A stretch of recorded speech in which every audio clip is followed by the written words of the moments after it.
عن ابی ہریرہ رضی اللہ تعالی عنہ ان النبی صلی اللہ علیہ وسلم قال ایاکم والحسد فإن الحسد يأكل الحسنات كما تأكل النار الحطب او قال العشب رواہ ابو داؤد۔ جو روایت آپ کے سامنے پڑھی گئی ہے، اس روایت کو نقل کرنے والے حضرت ابو ہریرہ رضی اللہ تعالیٰ عنہ ہیں۔ وہ بیان کرتے ہیں کہ نبی کریم صلی اللہ علیہ وسلم نے ارشاد فرمایا ایاکم والحسد، بچو تم حسد سے۔ کیوں؟ اس لیے کہ حسد نیکیوں کو اس طرح کھا جاتی ہے جس طرح آگ سوکھی لکڑی کو کھا جاتی ہے۔ راوی کو شک ہے یا تو آپ صلی اللہ علیہ وسلم نے یہ فرمایا تاکل النار الحطب یا العشب۔ العشب کا معنی آتا ہے سوکھی گھاس، کہ حسد سے اس طرح بچو جس طرح سوکھی لکڑی یا سوکھی گھاس کو آگ کھا جاتی ہے، اسی طرح حسد نیکیوں کو کھا جاتا ہے۔ جس طرح ظاہری فرض واجبات اور سنن اور مستحبات ہوتے ہیں، اسی طرح باطنی طور پر بھی فرض واجبات اور گناہ ہیں۔ تو باطن کا ایک گناہ یہ بھی ہے حسد، اور یہ گناہ کبیرہ ہے۔ ہم لوگ اس کو گناہ نہیں سمجھتے کہ یہ بھی کوئی گناہ کی چیز ہے، لیکن یہ گناہ کبیرہ ہے۔ اب حسد کی حقیقت سمجھیے کہ حسد کی حقیقت کیا ہے۔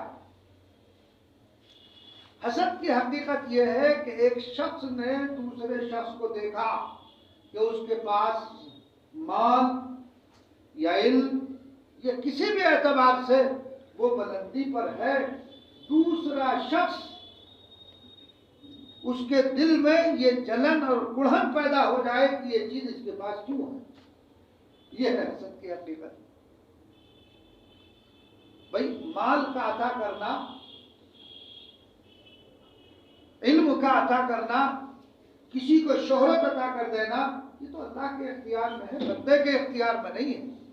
خدا بندہ قدوس جس کو چاہے شہرت عطا کر سکتا ہے، مال عطا کر سکتا ہے، علم عطا کر سکتا ہے، لیکن یہ حاسد جو ہے یہ حسد کی آگ میں اس طرح جلتا ہے کہ یہ چیز اس کو کیوں حاصل ہو گئی، اس کے پاس مال کیوں ہے۔ ارے بھائی مال کیوں ہے، اللہ نے دیا، تمہیں کیا پریشانی ہے، اس کو اتنی شہرت کیوں حاصل ہے۔ تو حاسد اس کی کوشش یہ رہتی ہے کہ کسی طرح اسے نیچے گرائے۔ اس کو ترقی جو ترقی ہوتی ہے، علمی اعتبار سے، دینی اعتبار سے، دنیاوی اعتبار سے، مال کا اعتبار سے، شہرت کے اعتبار سے، جو اس کو ترقی ہوتی ہے، یہ حسد کی آگ میں جلتا رہتا ہے کہ اسے ترقی کیوں ہو رہی ہے، اسے ترقی کیوں ہو رہی ہے۔ اور اگر اسے تنزلی ہوتی ہے یا وہ معاشرے کے اندر جو ہے رسوا ہوتا ہے، اس کی کسی غلطی اور خامی کو دیکھتا ہے تو یہ خوش ہوتا ہے، یہ حسد ہے، یہ جائز نہیں ہے۔ حسد کرنا ان معاملات میں جائز نہیں ہے۔ تو اس لیے حسد، رسول اللہ صلی اللہ علیہ وسلم نے کیا فرمایا، ایاکم والحسد، حسد سے بچو، یہ بہت بری بلا ہے، یہ باطنی طور پر مصیبت ہے۔ سب سے پہلے جس کو حسد ہوا اور تکبر ہوا وہ جانتے ہو کون؟ وہ ہے ابلیس۔ شیطان کو سب سے پہلے حسد ہوا جب اللہ تبارک و تعالیٰ نے آدم علیہ السلام کے متعلق یہ فرمایا کہ میں ان کو اپنا خلیفہ اور نائب بناؤں گا۔ وَإِذْ قَالَ رَبُّكَ لِلْمَلَائِكَةِ إِنِّي جَاعِلٌ فِي الْأَرْضِ خَلِيفَةً۔ تو شیطان کو یہ حسد ہوا کہ اچھا ان کو نائب اور خلیفہ بنایا جا رہا ہے اور میں عبادت بھی میں کرتا ہوں، شریعت بھی مجھے محفوظ ہے، تمام انبیاء کی شریعتوں کو میں جانتا ہوں، تو اس کو حسد پیدا ہو گیا۔ اور پھر جب اللہ نے ادھر تو نعمت کے متعلق دوسرے سجدہ کرنے کا حکم دے دیا، وَإِذْ قُلْنَا لِلْمَلَائِكَةِ اسْجُدُوا لِآدَمَ فَسَجَدُوا إِلَّا إِبْلِيسَ أَبَىٰ وَاسْتَكْبَرَ وَكَانَ مِنَ الْكَافِرِينَ۔ تو یہ اس کو حسد یہ ہوا کہ ایک تو اپنے نعمت کے لیے اللہ نے منتخب کیا اور دوسرے ملائکہ کو سجدہ کرنے کا حکم دے دیا، مجھے بھی۔ تو اس نے اس حسد اور جلن اور اس کے اندر کبر پیدا ہوا، تکبر پیدا ہوا، اس کو جلن پیدا ہوئی، اسی وجہ سے اس نے سجدہ نہیں کیا۔ تو سب سے پہلا حاسد کون ہے؟ متکبر، وہ ابلیس ہے۔ اس لیے دیکھو حسد کتنی بیماریوں کو، یعنی بیماری ہے، اس کی وجہ سے مختلف بیماریاں جنم لیتی ہے۔ اس لیے انسان کو حسد سے بچنا چاہیے۔ تو یہ ہوا حسد، اس کی حقیقت۔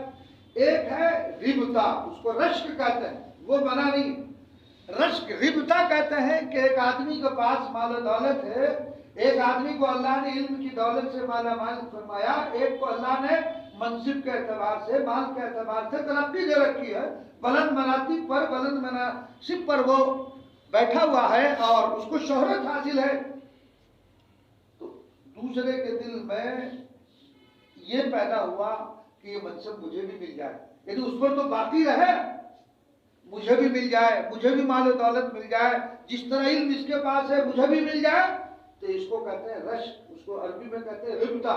اس میں کوئی حرج نہیں بات، یعنی دوسرے سے نعمت کے زائل ہونے کی تمنا، یہ ہے حسد۔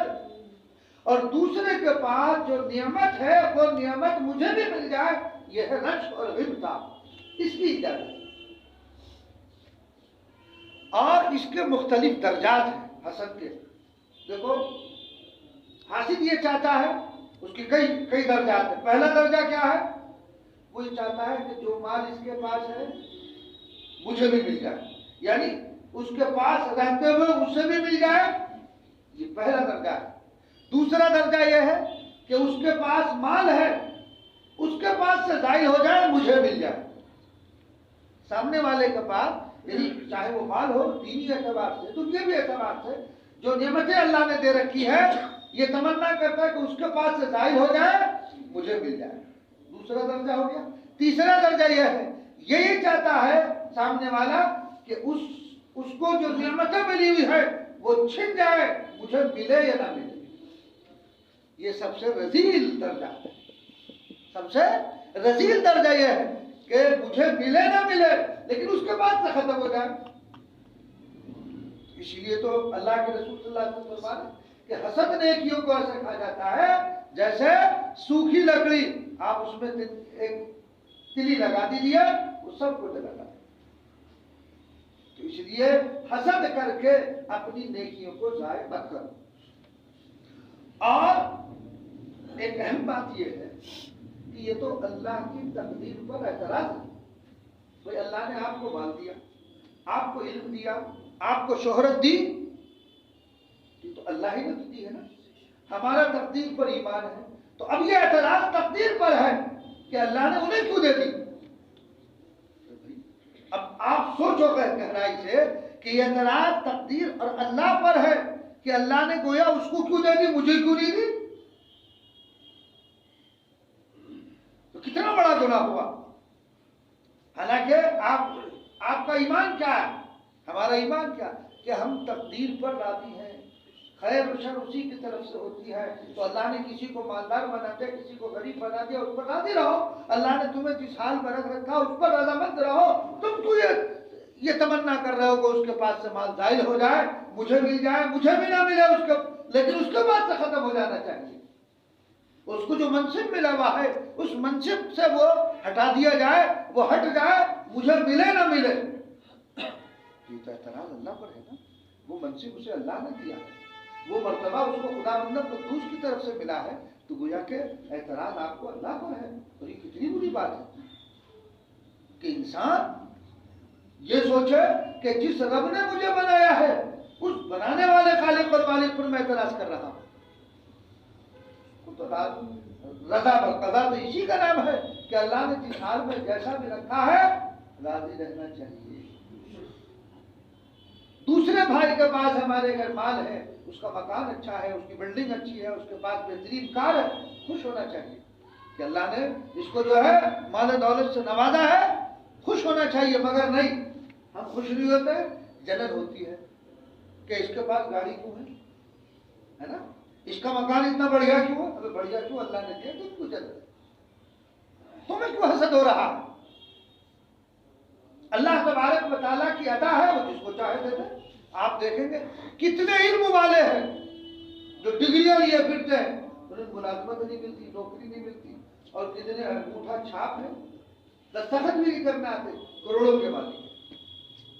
تو یہ علم پر موقوف نہیں ہے، یہ تو اللہ کی عطا پر موقوف ہے. اللہ جس کو جو چاہے عطا کر دے.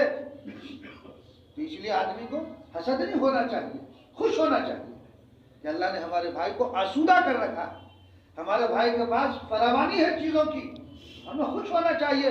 جائے کہ ہم دل میں اڑن پیدا کرے اور جلن پیدا کرے، گویا کہ اپنے آپ کو مصیبت میں ڈالے. وہ بلا وجہ کی مصیبت لے رکھی ہے. بعض لوگوں کو عادت ہوتی ہے کھود کرید کرنے کی عادت ہوتی ہے، بعض لوگوں کی وہ بھی بنا تجسس کرے گا کہ اس کے پاس کیا کیا ہے، اس کے پاس مال کتنا ہے، یہ کہاں جاتا ہے، کدھر آتا ہے، کہاں سے اس کے پاس مال آ رہا. ارے کیوں اس چکر میں پڑے ہو، اللہ اللہ کیے جاؤ، جو اللہ نے دے رکھا ہے اس پر رضامند رہو. کہاں سے آ رہا، کس طرح آ رہا، اللہ کسی کو دے رہا ہے تو تمہیں اس پر اعتراض کیا ہے. اسی لیے اللہ کے رسول صلی اللہ علیہ وسلم نے فرمایا ایاکم بالحسد، حسد سے بچو، یہ بہت بڑی بیماری ہے، باطنی بیماریوں میں بہت بڑی بیماری ہے، لہذا تم حسد سے بچو.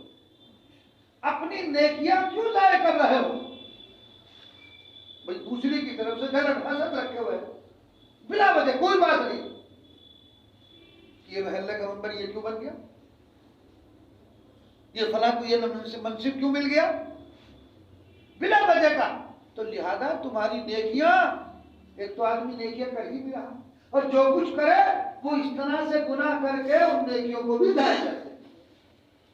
امام ابو حنیفہ رحمۃ اللہ علیہ کا معمول تھا کہ اگر کوئی امام صاحب رحمۃ اللہ علیہ کی غیبت کرتا تھا تو اسے پیسے دیتے.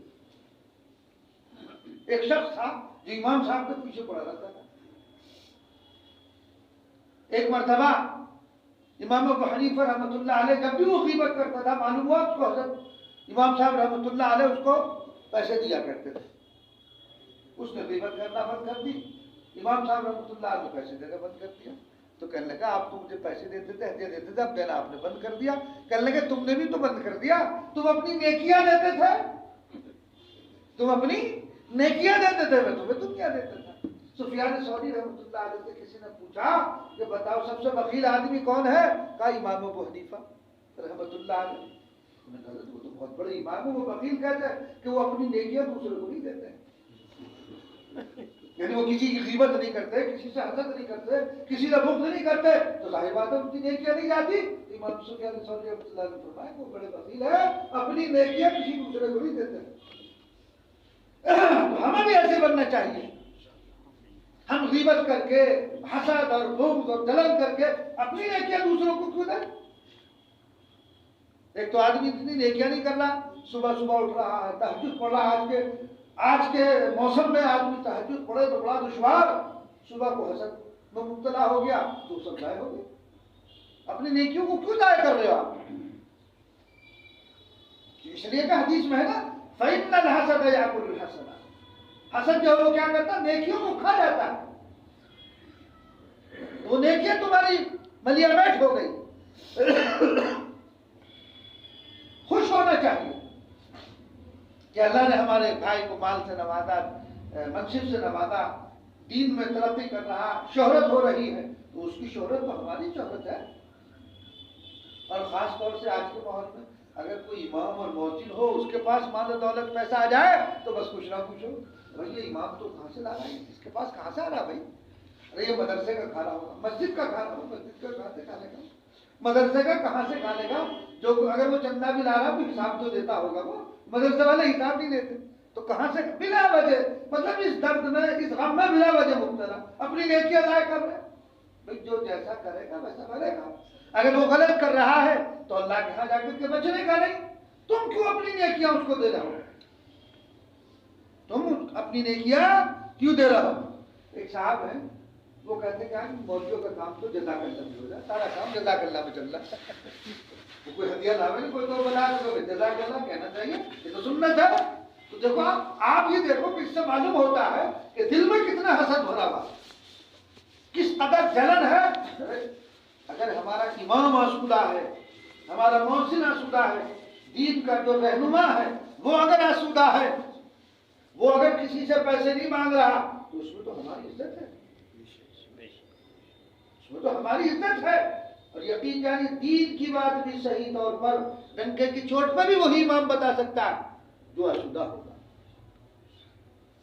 جو آسودہ ہوگا، جس کی کسی کی جیب پہ نظر نہیں ہوگی وہی بتائے گا، ورنہ پھر کیا کرے گا؟ یہ سوچے گا یار فلاں جگہ سے مجھے ہدیہ ملتا ہے، کہ میں نے بات ایسی کہہ دی تو اس مالدار کو بری لگ گئی تو ہدیہ بند ہو جائے گا، اسی یہ فکر رہے گی رات میں، اور جس کے پاس اللہ نے دے رکھا ہے وہ اس کی فکر نہیں کرے گا۔ اسی لیے سفیان ثوری رحمۃ اللہ علیہ کا مقولہ ہے، سفیان ثوری رحمۃ اللہ نے فرمایا اگر ہمارے پاس مال نہ ہوتا تو یہ مالدار ہمیں اپنے ناک کی پونچھن بنا دیتے۔ سفیان ثوری بہت بڑا محدث ہے، فقیہ بھی ہے، کیا جو بات ارشاد فرما رہے ہیں۔ تو مال کا ہونا خاص طور سے اگر آپ کے امام پہ تو اس میں تو آپ ہی کی عزت ہے۔ حسد اور جلن آدمی کے دل میں پیدا نہیں ہونی چاہیے، خوش ہونا چاہیے۔ اگر ہمارے بھائی کے پاس مال آ رہا ہے تو آدمی خوش ہو، اس کی دکانداری زیادہ ہو گئی، زیادہ بک گئی، کپڑے کی دکان چل رہی، کسی جب سامنے والا دیکھ رہا ہے میری بک رہی، اس کی بک رہی ہے، وہ بکری ہو رہی ہے، اب اس کو یہ کڑن ہو رہی، اب وہ جا رہا ہے عامل کے پاس کہ عامل صاحب میرے پاس اس سے اچھا مال میرے پاس موجود ہے اور اس کے پاس گاہک آ رہے ہیں، میرے پاس نہیں آ رہے، کوئی ایسا کام کر دیے گاہک ادھر آئے مجھے اپنا جانا۔ بھئی یہ تو ٹھیک ہے، چلو کبھی میرے پاس بھی گاہک آئے، لیکن یہ تو اس کے پاس نہ جائے، میرے پاس گاہک آئے، اسی کو تو حسد کہتے ہیں، اور ہے کیا حسد؟ صحابہ کرام رضی اللہ تعالی اجمعین کے واقعات اور حالات پڑھو۔ میں پڑھ رہا تھا کہ ایک صحابی کپڑا بیچتے تھے، شام کا وقت تھا، ایک گاہک آیا، اس کو کپڑا پسند آ گیا، جب وہ کپڑا پسند آ گیا تو انہوں نے کہا دے دیجئے کہ نہ، سامنے کی دکان پہ سے لے لیجیے، جو سامنے بیٹھا ہوا شخص ہے اس سے لے لیجیے۔ اس نے کہا کہ میں تو آپ سے خریدنا چاہتا ہوں، آپ کہہ سامنے والے سے لے لیجیے، میں تو آپ سے لوں گا کہ نہیں، سامنے والے سے لے لیجیے آپ۔ اس کو تعجب ہوا کہ بھئی آدمی تو گاہک کو چڑھ جائے، گاہک دکان پہ تو سوچتا ہے کہ واپس نہ جائے، اسے کسی نہ کسی طرح گھیر گھار کے، اور آج کل تو ایجنسی کا دور ہے نا، راستوں میں کھڑا کرتے تھے، وہ آواز دیتے رہے کہ بھیا جلدی تمہیں سستا کپڑا دلائیں گے، وہ لے جائے گا دکان پر اور اس سے طے کر رکھا تمہیں اتنا % ملے گا، ہے نہیں ہے ایسا؟ تو آج کل تو ایجنٹ کھڑے کر رکھے، لیکن وہاں حال دیکھیے وہ کہہ رہے ہیں کہ جی وہاں سے لے لو۔ اس نے کہا چلو ٹھیک ہے جی میں سامنے سے لے لوں گا، لیکن وجہ تمہیں بتانی پڑے گی، آپ کیوں کہہ رہے ہیں وہاں سے لے لو؟ دیکھو ایسے ہونا چاہیے، یہ ہمدردی ہونی چاہیے۔ اس نے کہا بھائی بات دراصل یہ ہے، مجھے آج کے خرچے کے لیے جتنا چاہیے تھا اللہ نے اتنی روزی مجھے دے دی ہے، اور میرا جو سامنے والا ہے بیچارے کا کی بکری آج نہیں ہوئی ہے، اس لیے میں تم سے کر رہا ہوں، یہی چیز وہاں بھی ملے گی تم وہاں سے لے لو۔ اسے بھی بڑی حیرت ہوئی کہ ایسے لوگ بھی ہیں، یہ ہے تجارت۔ اور ہم لوگوں کا حال کیا ہے؟ ہم کا تو اس کے برعکس ہے، اس کا الٹا، کہ صبح سے شام تک پوری بازار کے جتنے گاہک ہیں میرے پاس آ جائیں بس۔ آدمی کی کوشش ہوتی نا ہر ایک کی کہ جتنے بھی گاہک بازار میں ہیں میرے پاس ہی آ جائیں، دوسرے کا بات نہ جائیں۔ ایسا نہیں ہونا چاہیے، دوسرے کے لیے بھی فکر مند ہونا چاہیے۔ اسی کا نام تو حسد ہے۔ بھئی اگر آپ ٹھیک ہے عامل کے پاس بھی جا رہے ہیں تو اس سے یہ تعویذ تو کہہ کر لے سکتا ہے کہ بھئی ہماری بکری نہیں ہو رہی، کوئی ایسا تعویذ دے دو کہ ہمارے پاس بھی گاہک آ جائے کرے، لیکن یہ کہنا ہے کہ سامنے والے کے پاس نہ جائیں، وہ میرے ہی پاس آئے، یہ کرو۔ اچھا آج کل یہ جو عاملین بیٹھے آتے جاتے کچھ ہے نہیں، آپ سے پیسے توڑ لیں گے اور دے دیں گے کہ بالکل جاؤ آرام سے کام کرو, تمہارے پاس گاہک آئے. اب ایک آدھ دو آ گیا تو اس کا عقیدہ بن گیا کہ میں تعویذ لے کر آیا تھا, اس کی وجہ سے گاہک آیا. اب دیکھو اللہ پر سے نظر ہٹی. آدمی بسا اوقات ان چیزوں کی وجہ سے شرک تک پہنچ جاتا ہے کہ اللہ کی طرف سے نظر ہٹی, بندے پر گئی, کام خراب ہو گیا. پھر اللہ تبارک و تعالیٰ بھی فرما دیتے ہیں کہ اچھا اس بندے کا اعتماد فلاں بندے پر ہے, چل تو اسی سے لے. اللہ دھتکار اس کو دھتکار دیتے ہیں اور اسی کو پھر چھوڑ دیتے ہیں. اس سے ایسا نہیں ہونا چاہیے, ایسا نہیں کرنا چاہیے. ٹھیک ہے علاج ہے, علاج کرنا چاہیے, لیکن اعتقاد اللہ کی ذات ہی پر ہونا چاہیے, اللہ کے علاوہ کسی اور پر اعتقاد نہیں ہونا چاہیے. تو بہرحال نبی کریم صلی اللہ علیہ وسلم فرما رہے کہ تم حسد سے بچو, اس لیے کہ حسد کتنی بری بلا, کتنی بری چیز ہے کہ نیکیوں کو اس طرح کھا جاتی ہے جس طرح آگ سوکھی لکڑی کو کھا جاتی ہے. سوکھی لکڑی ہو اور ذرا سی آپ تلی دے دو, ایک دم سے جو ہے ڈھونڈ سے ہوتے کھول کر چلے جائے گی, ختم ہو گئی. ایسے ہی حسد آپ نے کیا, آپ کے دل میں کڑھن اور جلن پیدا ہوئی, وہ آپ نے جو نیکیاں کی تھی وہ ساری کی ساری آپ نے ختم کر دی. تو ایسا نہیں ہونا چاہیے, بلکہ اپنے بھائی کے پاس مال دے کے یا اس کو منصب کے اعتبار سے, مراتب کے اعتبار سے ترقی کرتا ہوا دیکھے, خوش ہو, دعا کرے. ہو سکتا ہے اللہ تبارک و تعالیٰ جب تم دوسروں کے لیے دعا کرو گے تو اللہ تبارک و تعالیٰ تمہارے حق میں اس چیز کا فیصلہ فرما دے. اللہ کی ذات سے کیا بعید ہے. تو نظر جو ہے خدا بندر اسی کی ذات پر رکھنی چاہیے. یہ نہ سوچنا چاہیے کہ سارے میرے ہی پاس آ جائیں, مجھ سے ہی رہے. نہیں, دعا کرو کہ اللہ تعالیٰ جتنے ہم بازار میں بیٹھے ہیں اللہ تعالیٰ سب کو روزی دے. تو جب تم سب کے لیے روزی کی دعا مانگو گے اللہ تمہیں نہیں دے گا. اللہ تبارک و تعالیٰ تو سب چاہتے ہیں, دیکھتے ہیں کہ میرا بندہ دوسروں کے لیے فکر مند ہے. تو جب دوسروں کے لیے فکر مند ہے تو اللہ تعالیٰ اس کو بھی عطا فرمائے. تو اس لیے دل میں حسد اور جلن اور بغض اور عداوت یہ جو چیزیں ہیں یہ بالکل نکال دینا چاہیے. یہ نہ ہونا چاہیے کہ دوسرے کے پاس سے مال ضائع ہو جائے اور دوسرے کا ختم ہو جائے, دوسرا منصب کو اٹھا دیا جائے, سارا کچھ مجھے مل جائے. نہیں. اور حضرت عبداللہ ابن مبارک رحمۃ اللہ علیہ جو بہت بڑے محدث ہیں, فقیہ بھی ہیں, ان کا واقعہ میں نے آپ کو پہلے بھی سنایا تھا. عبداللہ ابن مبارک رحمۃ اللہ علیہ فرماتے ہیں وہ بھی صاحب مال بھی تھے, اللہ نے مال و دولت سے بھی نوازا تھا. تو ظاہر بات ہے کہ جب آدمی کے پاس مال ہوتا ہے تو اس کا بیٹھنا اٹھنا بھی اپنے ہمجولیوں میں ہی ہوتا ہے جو مالدار ہوتے ہیں. تو عبداللہ ابن مبارک رحمۃ اللہ علیہ فرماتے ہیں کہ میرا اٹھنا بیٹھنا مالداروں میں تھا, لیکن جب میں یہ دیکھتا تھا کہ ان لوگوں کے پاس مجھ سے زیادہ مال, مجھ سے زیادہ ان کے پاس مال ہے, مجھ سے زیادہ اچھا ان کا مکان ہے, مجھ سے زیادہ اچھی چیزیں ان کے پاس ہیں, تو میں غمگین رہتا تھا کہ یہ میرے پاس نہیں ہے, ان کے پاس ہے, غمگین رہتا تھا. تو ایک دن میں نے ایک حدیث پڑھی, اللہ کے رسول صلی اللہ علیہ وسلم نے ارشاد فرمایا دین کے معاملے میں اپنے سے اوپر والے پر نظر رکھو اور دنیا کے معاملے میں اپنے سے کمتر پر نظر رکھو تو تم آرام سے رہو گے. چنانچہ عبداللہ ابن مبارک رحمۃ اللہ علیہ فرماتے ہیں میں نے پھر اس حدیث پر عمل کیا کہ میرا اٹھنا بیٹھنا پھر ان لوگوں میں ہوا جو مجھ سے کم تھے مال کے اعتبار سے. تو میں جب دیکھتا تھا کہ ان کے پاس تو صحیح طور پر مکان بھی نہیں ہے, اللہ نے مجھے مکان اچھا دے رکھا ہے, تو اس سے شکر پیدا. جب دنیا کے معاملے میں اپنے سے کمتر پر نظر رکھے گا تو شکر پیدا ہوگا کہ اللہ نے مجھے اتنی نعمتوں سے نواز رکھا ہے اور ان کے پاس کچھ بھی نہیں ہے, سر چھپانے کے لیے مکان بھی نہیں, اللہ نے مجھے مکان دے رکھا ہے. مجھے اللہ نے کتنے اچھے کپڑے پہنا رکھے ہیں, یہ بیچارہ غریب ہے, پرانے کپڑے اس نے پہن رکھے ہیں, اس کے پاس صدری بھی نہیں ہے, سویٹر بھی نہیں ہے, وہ بیچارہ سردی میں ٹھٹرا پھر رہا ہے. اللہ کا شکر ہے کہ اللہ نے مجھے اس سے بہتر, تو شکر کی کیفیت پیدا ہوگی. اور جب دین کے معاملے میں اپنے سے اوپر والے پر نظر رکھے گا تو آدمی کے اندر عبادت کا ذوق اور شوق پیدا ہوگا کہ جس طرح سے انہوں نے عبادت کر کے اللہ کا قرب حاصل کیا تو میں بھی اسی طرح عبادت کروں اور اللہ کا قرب مجھے بھی حاصل ہو جائے, اللہ کی نزدیکی مجھے بھی حاصل ہو جائے. تو عبداللہ ابن مبارک رحمۃ اللہ علیہ فرماتے ہیں جس دن سے میں نے اس حدیث پر عمل کیا میں تو مطمئن ہو گیا. اس لیے ہمیشہ یاد رکھو اپنے سے کمتر والے پر نظر رکھو، دنیاوی معاملات میں شکر پیدا ہوگا، اور دین کے معاملے میں اپنے سے اوپر والے پر نظر رکھو تو عبادت کا شوق اور ذوق پیدا ہوگا، اور دنیاوی معاملات میں اگر اپنے سے اوپر والے پر نظر رکھو گے تو ہمیشہ منکر رہو گے۔ چونکہ اس لیے کہ جب اپنے سے اوپر والے پر نظر ہے، آپ کے پاس سائیکل ہے، دوسرے کے پاس آپ ایسوں کے پاس اٹھ بیٹھ رہے ہیں تو اس کے پاس کار ہے، تو دل میں درد ہوگا کہ اس کے پاس تو کار ہے، میرے پاس تو نہیں، حسرت پیدا ہوگی۔ تو ایسوں کے پاس بیٹھ ہی کیوں رہے؟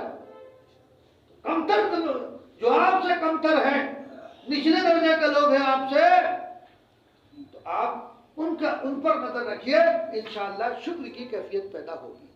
اور جب دینی معاملات کو اوپر والے پر نظر ہوگی، حضرت عبداللہ بن مبارک تو بہت بڑے محدث ہیں، انہوں نے فرمایا کہ میں نے اس حدیث پر عمل کیا اور میں مطمئن ہو گیا، جو مجھے حسرت رہتی تھی، جو افسوس اور رنج اور غم رہتا تھا، اللہ تبارک و تعالیٰ نے اس حدیث پر عمل کرنے کی وجہ سے اس حسرت اور افسوس کو جو ہے وہ دور کر دیا۔ تو لہذا ہم بھی یہ کوشش کریں کہ ہم ایک دوسرے سے حسد نہ کریں، اور یہ کوشش کریں کہ کمتر پر نظر رکھیں دنیاوی معاملات میں، اور دینی معاملات میں اپنے سے اوپر والے پر نظر رکھیں تو انشاءاللہ مطمئن ہو جاؤ گے۔ اللہ تبارک و تعالیٰ مجھے بھی آپ کو بھی عمل کی توفیق دے۔ اللهم صل على سيدنا ونبينا ومولانا محمد عبده ورسوله ربنا ظلمنا انفسنا وان لم تغفر لنا وترحمنا لنكونن من الخاسرين لا اله الا انت سبحانك اني كنت من الظالمين۔ اے اللہ ہمارے گناہوں کو معاف فرما، خطاؤں کو درگزر فرما، ہم سب پر رحم اور کرم اور عافیت کا معاملہ فرما، آنے والی بلیات سے ہم سب کی حفاظت فرما۔ اے اللہ اپنی محبت اور رضا عطا فرما۔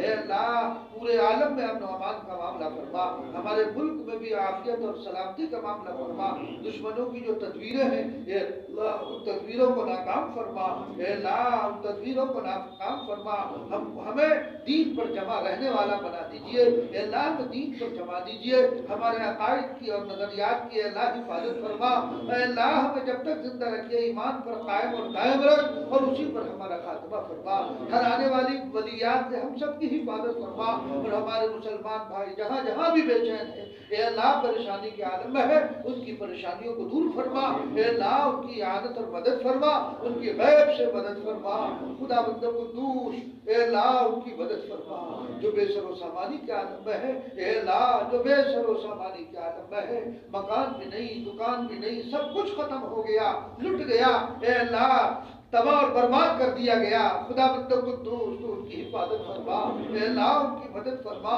خدا بند قدوس سردی کا زمانہ ہے، ان کے پاس اوڑھنے پہننے کے لیے بھی کوئی ایسے سامان نہیں، اے اللہ تو ان کی حفاظت فرما، اے اللہ تو ان کی حفاظت فرما، ہر قسم کی خیر سے مالا مال فرما، جتنے حضرات یہاں پر موجود ہیں خدا بند قدوس ان کی جو جائز مرادیں اور تمنائیں ہیں آپ علیم اور خبیر ہیں، ہر ایک کے غیب سے پوری فرما دیجیے، ہر ایک کی غیب سے پوری فرما دیجیے گا، ہر پریشان حال کی پریشانی کو دور فرما، اے اللہ جو پریشان ہیں جس طرح کی بھی پریشانی ہے آپ تو واقف ہے، اے اللہ ہر پریشان حال کی پریشانی کو دور فرما، جو بیمار ہیں ان کو شفا عطا فرما، اور جو دنیا سے جا چکے ہیں ان کے قبور کو نور سے منور فرما، اور ان دعاؤں کو محض اپنے فضل و کرم سے قبول فرما، صلی اللہ تعالی علی خیر خلق محمد وعلی آلہ اصحابہ اجمعین برحمتک یا